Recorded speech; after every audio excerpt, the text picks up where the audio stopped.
Friends, मैं मुकेश वर्णवाल एक बार फिर से अपने YouTube चैनल पर आप सबों का हार्दिक स्वागत और अभिनंदन करता हूँ। आज के इस क्लास में हम सब प्रश्नों के आईने में जो श्रृंखला हमने चला रखी है, जिसके अंतर्गत 4 वीडियोस ना सिर्फ भारत के संविधान से बल्कि भारत के इतिहास से रिलेटेड हमने डाले हैं। यानी टोटल अब तक 8 वीडियोस डाल चुका हूँ। जिनको देखना है वो प्ले लिस्ट में जाकर in the mirror of questions वहाँ पर आप सारे वीडियोस पा सकते हैं। फिलहाल आज की इस क्लास में हम सब बात करेंगे भारत के संविधान से जुड़ी प्रस्तावना के बारे में, और प्रस्तावना से रिलेटेड 5 सवालों का, अति महत्वपूर्ण सवालों का वर्णन करेंगे, जो ना सिर्फ तथ्य के दृष्टिकोण से बल्कि वो कॉन्सेप्ट के पॉइंट ऑफ व्यू से भी हमारी जो समझ है उस समझ को विकसित करने की कोशिश करेगा। तो चलिए समय व्यर्थ ना गवाते हुए सीधे अपने टॉपिक पर आते हैं। और यहाँ पे देखिए प्रश्नों के आईने में फॉर ऑल कॉम्पिटिटिव एग्जाम्स, चाहे वो एसआई हो, चाहे वो आईएएस, पीसीएस, एसएससी,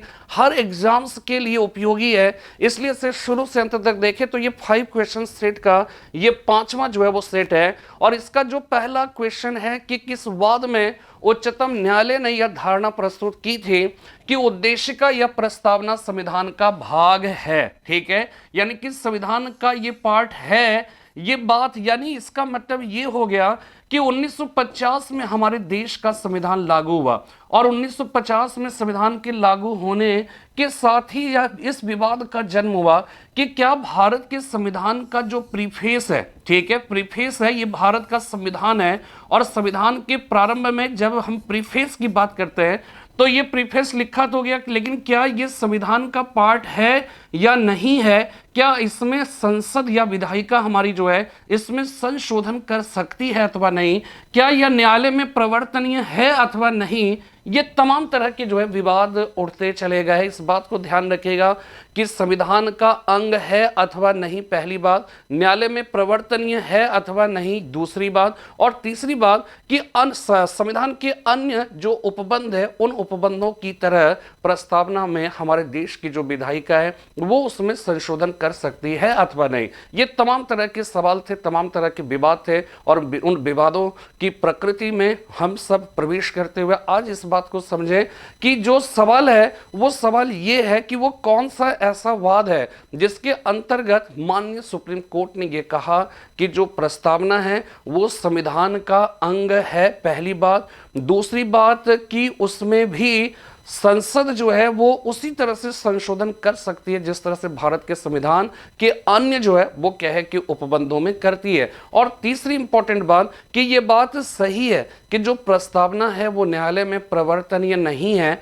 लेकिन न्यायालय में जब कोई निर्णय दिया जाना है और वहां पे अस्पष्टता कुछ अगर निकल कर आती है तो संविधान की प्रस्तावना का प्रयोग उस अस्पष्ट जो स्थिति है उसके निर्वचन में कर सकती है, उसके इंटरप्रिटेशन में कर सकती है। तो इसका सही जवाब ध्यान ये रखना है कि ये केशवानंद भारती बनाम केरल राज्य का वाद था 1973 में। ठीक है, 1973 में ये केस आया और इसके अंतर्गत बहुत ही महत्वपूर्ण बात की गई थी, और ये किया गया था, कहा गया कि प्रस्तावना संविधान का अंग है और इसमें संसद संशोधन अन्य उपबंधों की तरह कर सकती है। और यही केशवानंद भारती बनाम केरल राज्य का जो वाद था, इसी में भारत के संविधान का जो आधारभूत जो ढांचा है, basic structure of Indian constitution का एक कॉन्सेप्ट जो है वो क्वाइंड किया गया था इसी केशवानंद भारती बनाम केरल राज्य वाद के अंतर्गत। और इसमें यह कहा गया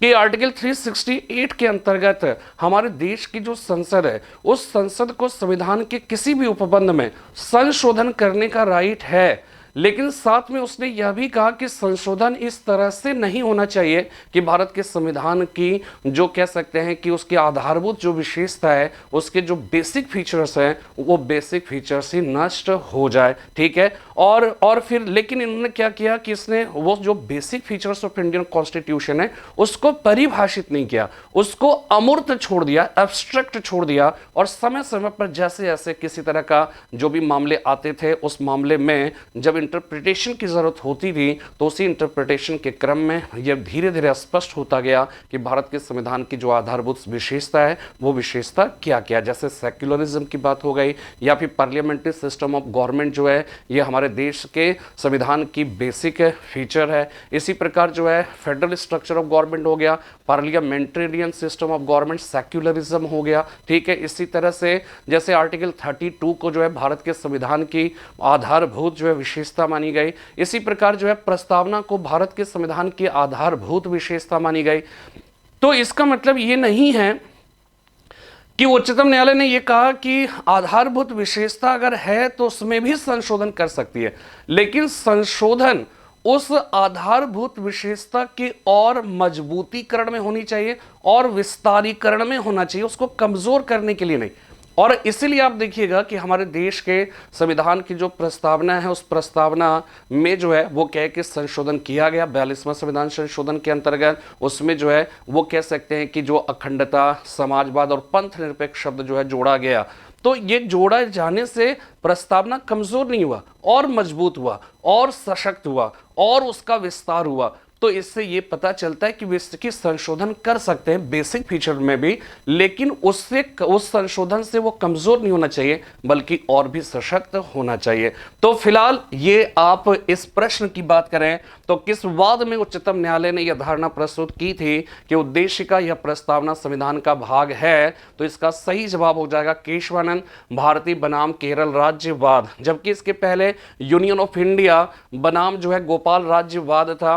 इसी प्रकार बेरूवाड़ी मामला था। उन सारे मामलों में कुल मिलाकर जो लब्बो लुबाब निकल कर आया वो यही था कि प्रस्तावना संविधान का अंग नहीं है, इसलिए उसमें किसी तरह का संशोधन वास्तव में हमारे देश की संसद आर्टिकल 368 के तहत नहीं कर सकती है। लेकिन केशवानंद भारती बनाम केरल राज्यवाद ने अपने पिछले सभी उच्चतम न्यायालय के जो डिसीजन थे उस डिसीजन के विरुद्ध या कह सकते हैं उसके विपरीत उसने जो है फिर निर्णय दिया और ये कहा कि भारत के संविधान का अंग है और अन्य उपबंधों की तरह भारत की संसद आर्टिकल 368 के तहत प्रस्तावना में भी संशोधन कर सकती है, लेकिन संशोधन उसके जो विशेषता है उसके मजबूतीकरण के लिए होना चाहिए, ना कि जो है एक प्रकार से कह सकते हैं उसको कमजोर करने के लिए। ठीक है, चलिए दूसरा सवाल हम लोग देखते हैं। ये दूसरा सवाल, भारतीय संविधान की प्रस्तावना में निम्न में से कौन सा क्रम सही है? यानी इसका मतलब आप देखिए ज्यादातर जो सवाल आते हैं, ठीक है, एक जो अभी अभी हमने बताया वो तो है ही है, लेकिन एक और सवाल आता है कि कौन से संविधान संशोधन के तहत प्रस्तावना में संशोधन किया गया और उसमें क्या क्या शब्द जोड़े गए। ठीक है, एक तो ये हो गया।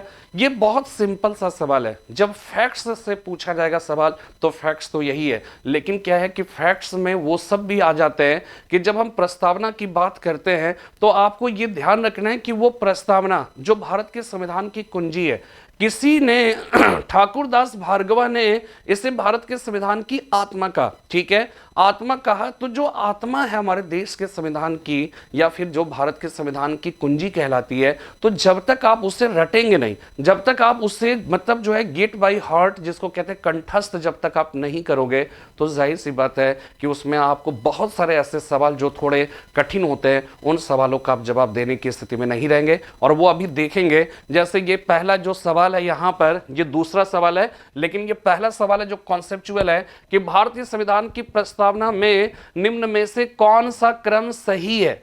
क्रम सही है यानी आपको याद रखना होगा, हम भारत के लोग भारत को एक संपूर्ण प्रभुत्व संपन्न समाजवादी पंथ निरपेक्ष लोकतंत्रात्मक गणराज्य बनाने के लिए उसके समस्त नागरिकों में सामाजिक आर्थिक राजनीतिक न्याय, विचार अभिव्यक्ति विश्वास धर्म और उपासना की स्वतंत्रता, प्रतिष्ठा और अवसर की समता प्राप्त करने के लिए तथा उन सब में व्यक्ति की गरिमा और राष्ट्र की एकता और अखंडता सुनिश्चित करने वाली बंधुता बढ़ाने के लिए आज दिनांक 26 नवंबर 1949 को इस संविधान सभा में अपने संविधान को अंगीकृत, अधिनियमित और आत्मार्पित करते हैं। ये हमने आपको सुनाया, ठीक है। इसका मतलब ये है कि आपको क्या करना है कि इसको इसी तरह से रट लेना है, टंग पे होना चाहिए। अगर ये टंग पे है तो ऐसे बहुत सारे सवालों का जवाब दे सकते हैं। अब जैसे देखिए, इसमें पूछ रहा है कौन सा क्रम सही है, यानी कि हर एक शब्द का आपको क्या करना है कि क्रम जो है ध्यान रखना है, उसका जो है क्रम यानी क्रोनोलॉजी जो है सीक्वेंस आपको क्या करना है, ध्यान रखना, और देखेंगे सीक्वेंस से रिलेटेड कितने तरह के सवाल आते हैं। तो हम भारत के लोग भारत को एक संपूर्ण प्रभुत्व संपन्न समाजवादी पंथ निरपेक्ष, ये नहीं होगा, संपूर्ण प्रभुत्व संपन्न समाजवादी नहीं, संपूर्ण प्रभुत्व संपन्न समाजवादी जनवादी, ठीक है, समाजवादी पंथ निरपेक्ष लोकतंत्रात्मक गणराज्य, संपूर्ण प्रभुत्व संपन्न समाजवादी पंथ निरपेक्ष लोकतंत्रात्मक गणराज्य बनाने के लिए। तो ये जो सीक्वेंस है, ये सीक्वेंस जो है वो सही है और इसलिए इसका सही जवाब होगा। और आप देखिएगा वीडियो में हमने जो है पब्लिक डोमेन में दिया था, उसमें देखिए सब हमने क्लियर किया कि संपूर्ण प्रभुत्व संपन्न की जब हम बात करते हैं, जब हम सोवेरेंटी की बात करते हैं, तो इस सोवेरेंटी का मतलब क्या होता है ये हमने आपको बताया। जब हम सोशलिज्म की बात करते हैं तो सोशलिज्म का क्या अर्थ होता है और हिंदुस्तान में इसे किस अर्थ में प्रयोग किया गया। यहां पे हम धर्मनिरपेक्ष शब्द की बात करते हैं, लेकिन एग्जैक्ट जो शब्द होना चाहिए, जो सेक्युलरिज्म का जो कह सकते हैं कि जो अनुवाद, एग्जैक्ट अनुवाद है, वो पंथ निरपेक्ष होना चाहिए, क्योंकि वास्तव में सच्चे अर्थों में देखा जाए तो भारत कभी भी धर्मनिरपेक्ष हो ही नहीं सकता है। हाँ, पंथ निरपेक्ष हो सकता है, लेकिन भारत धर्मनिरपेक्ष नहीं हो सकता है। इसके बाद जनवादी, तो संपूर्ण प्रभुत्व संपन्न समाजवादी पंथ निरपेक्ष जनवादी, जनवादी का मतलब है एक तरह से लोकतंत्रात्मक गणराज्य बनाने के लिए। तो इसका सही जवाब जो है, जो क्रम है प्रस्तावना के हिसाब से, प्रस्तावना के हिसाब से क्रम का मतलब है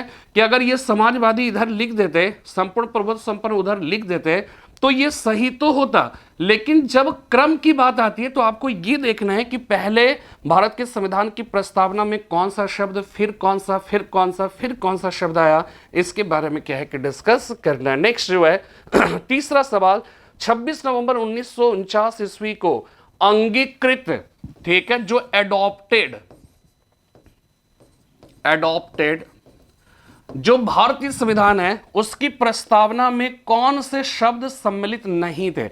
अब आपको ध्यान ये रखना है कि यहां पे 26 नवंबर 1949 की बात की गई है और भारत की प्रस्तावना में अब तक के इतिहास में एकमात्र जो परिवर्तन किया गया वो 42nd कॉन्स्टिट्यूशनल अमेंडमेंट एक्ट 1976 में जो है वो किया गया, 1976 में किया गया और 1976 में किया गया, यानी कि जो कुछ भी परिवर्तन हुआ वो 1976 या उसके बाद हुआ, उसके पहले एज इट इज था। तो अब देखिए समाजवादी ये शब्द जोड़ा गया कब, 1976 में। पंथ निरपेक्ष की बात करें, ये शब्द भी 1976 में 42वां संविधान संशोधन के द्वारा जोड़ा गया, ठीक है। इसके बाद अखंडता की अगर हम बात करें तो अखंडता भी जो है 1976 में 42वें संविधान संशोधन के द्वारा जोड़ा गया। तो इसमें क्या नहीं जोड़ा गया, 42वां संविधान संशोधन में वो गणराज्य होगा, यानी गणराज्य पहले से था, बाद में जाकर ये तीन शब्द 1 2 3 जो है जोड़ा गया। इसका मतलब ये है, जो सवाल पूछ रहा है वो ये कि 26 नवंबर 1949 को अंगीकृत यानी एडॉप्टेड जो इंडियन कॉन्स्टिट्यूशन था उसके प्रीफेस में कौन से वर्ड सम्मिलित नहीं थे, ठीक है, कौन उसमें जो है मेंशन्ड नहीं थे। तो ये तीन जो बाद में जोड़े गए तो ये नहीं होगा, इसका मतलब सही जवाब हो जाएगा 1 2 एंड 3। तो 1 2 एंड 3 ये सही जवाब होगा। ये थोड़ा ऑप्शन गलत हो गया, इसको 1 2 4 कर दीजिएगा, ठीक है, दोनों सेम ऑप्शन हो गया।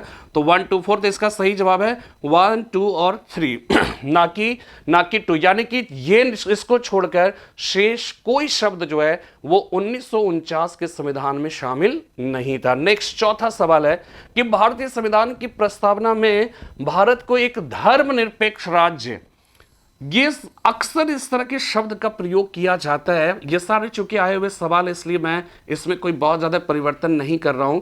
ये वास्तव में होना चाहिए पंथ निरपेक्ष, ठीक है, धर्मनिरपेक्ष और पंथ निरपेक्ष में अंतर है।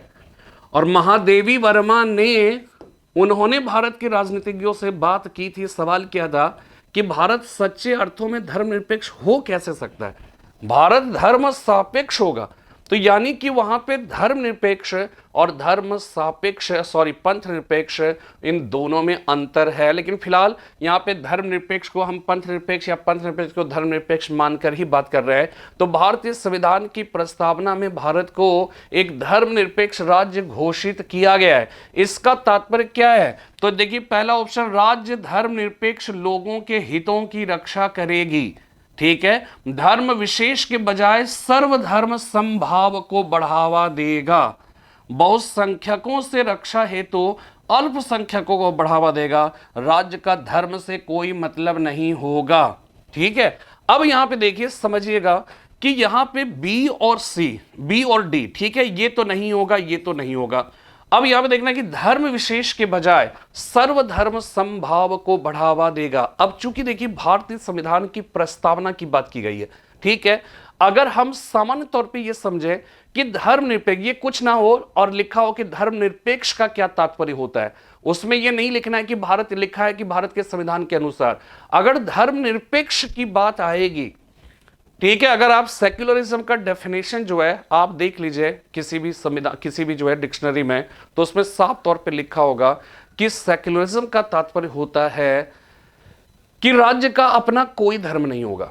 ठीक है, ये बात सही है, राज्य का अपना कोई धर्म नहीं होगा, राज्य का धर्म से कोई मतलब नहीं होगा, टोटली जो है न्यूट्रल जो है वो होगा हर मामले में धर्म से। ठीक है, लेकिन जब हम भारतीय कॉन्टेक्स्ट में, जब हम धर्मनिरपेक्षता की यानी पंथ निरपेक्षता की जब हम बात करते हैं, तो इसका मतलब ये हो गया कि राज्य का अपना कोई धर्म नहीं होगा, वो धर्म विशेष को बढ़ावा नहीं देगा, लेकिन धर्म से पूर्णतः तटस्थ नहीं होगा, बल्कि इसका मतलब यह है कि वो सभी धर्मों के प्रति समान भाव रखेगा। इसी को गांधी जी ने कहा सर्वधर्म समभाव। ठीक है, तो सर्वधर्म समभाव, तो चूंकि यहां सवाल ये पूछा नहीं गया है कि धर्मनिरपेक्षता का क्या मतलब है, यहां सवाल यह पूछा गया कि भारत के संविधान की प्रस्तावना में जिस पंथ निरपेक्ष शब्द का यानी धर्मनिरपेक्ष शब्द का प्रयोग किया गया है, उस धर्मनिरपेक्ष शब्द का तात्पर्य क्या होता है, क्या भारत के संविधान में किस तरह का अर्थ लिया गया,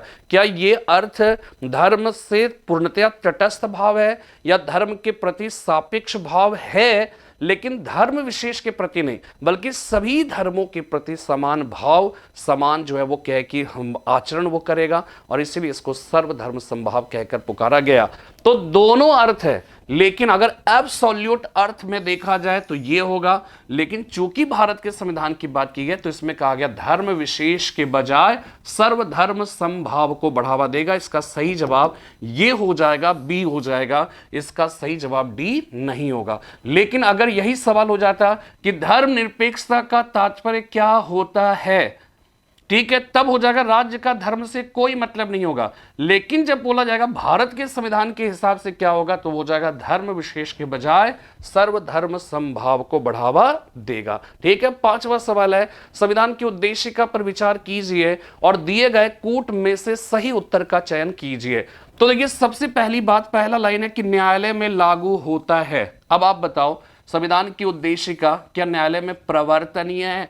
इसके लिए जो शब्द है वो शब्द है कि क्या न्यायालय में प्रवर्तनीय है या क्या यह न्याय योग्य है, क्या यह न्याय योग्य है। न्याय योग्य कहने का मतलब है क्या यह ज्यूडिशिएबल है, ठीक है, न्याय योग्य है, जस्टिसिएबल है, ऐसे तमाम तरह के शब्द का प्रयोग होगा, इसलिए शब्द मैं आपको बता रहा हूं कि कैसे आप क्या करेंगे। अब देखिए, न्यायालय में लागू होता है, जैसे प्रस्तावना की बात करें वो सामाजिक और आर्थिक राजनीतिक न्याय की बात करता है।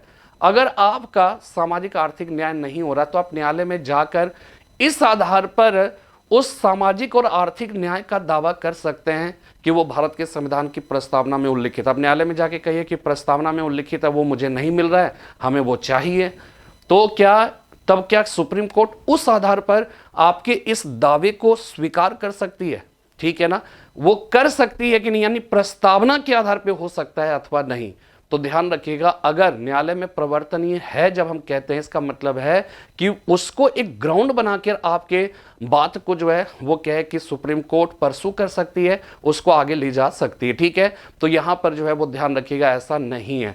यहां पर एक तो प्रीफेस हो गया, एक कॉन्सेप्ट समझिएगा, प्रीफेस की बात करिए, डीपीएसपी यानी directive principles of state policies, राज्य की नीति के निर्देशक तत्व हो गए, या फिर फंडामेंटल ड्यूटीज हो गया, मूल कर्तव्य, ये तीनों के तीनों न्यायालय में प्रवर्तनीय नहीं है, न्यायालय में ये जस्टिसिएबल नहीं है, जुडिशिएबल नहीं है। ये ध्यान रखिएगा कि वो भारत के संविधान की प्रस्तावना हो, वो directive principles of state policies हो, फंडामेंटल ड्यूटीज हो। लेकिन क्या होता है कि जहां कोई मामला ऐसा आता है जहां पर जो बातें हैं वो अस्पष्ट है, संविधान में जो उपबंध है वो उपबंध कुछ क्लियर नहीं है, तो उसके इंटरप्रिटेशन में क्या करता है कि प्रस्तावना का सपोर्ट हासिल किया जा सकता है, उसको देखकर समझा जा सकता है कि संविधान कहता क्या है। ठीक है, तो ये ध्यान रखना है कि वो न्यायालय में प्रवर्तनीय ना होते हुए भी न्यायिक निर्वचन में इसका प्रयोग किया जा सकता है। न्यायालय ये देख सकती है कि हमारे देश का जो संविधान है वो संविधान किस उद्देश्य को ध्यान में रखकर लिखा गया, और जो संबंधित मामला है वो मामला उस उद्देश्य के अगेंस्ट में तो नहीं जा रहा है, और अगेंस्ट में अगर जा रहा है तो वो क्या कर सकता है कि वो अपना वर्डिक्ट दे सकता है अकॉर्डिंग टू द जो है प्रोविजंस ऑफ या जो भी उसमें मेंशन जो शब्द है, जो बातें हैं, जो कॉन्सेप्ट है प्रस्तावना के, उसके आधार पर वो इंटरप्रिटेशन दे सकता है। बातें समझ में आ रही है? ठीक है, तो यहां पे न्यायालय में लागू होता है नहीं होता है, महत्वपूर्ण है, इसमें कोई दो राय नहीं है, और उसकी उपयोगिता है, उसकी यूटिलिटी है, शासन करने के उद्देश्यों को बतलाता है, उद्देशिका है, प्रस्तावना है, आमुख है, भूमिका है, तो सही सी बात है उद्देश्यों को बताएगा ही बताएगा। संविधान के कानूनी अर्थ निर्णयन में सहायता करता है,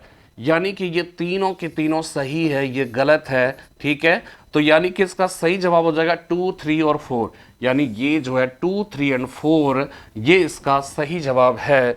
और इस तरह से, और ये जितने भी सवाल हैं, ये IAS हो, PCS, NDS, CDS व्हाटएवर, चाहे वो SSC, हर जगह पर किसी ना किसी रूप में आते रहते हैं। और जिसने इसको देख लिया, ये मेरी पूरी श्रृंखला करीब करीब जो है देखिएगा 25, कोशिश करेंगे मिनिमम तो 25 क्वेश्चंस का जो सेट रहेगा ही रहेगा, उससे ज़्यादा होगा, लेकिन 25 क्वेश्चन का सेट में ये हमारा 5वां सेट है भारत के संविधान से संबंधित। ठीक है, और ये भिन्न भिन्न टॉपिक से रिलेटेड होगा। उम्मीद करता हूँ कि आपके बेहतर भविष्य के निर्णयन में ये बेहतर भूमिका निभा सकेगा। आज फिलहाल यहीं पे, कल मिलते हैं फिर इसी विषय के साथ, तब तक के लिए जय हिंद, जय भारत।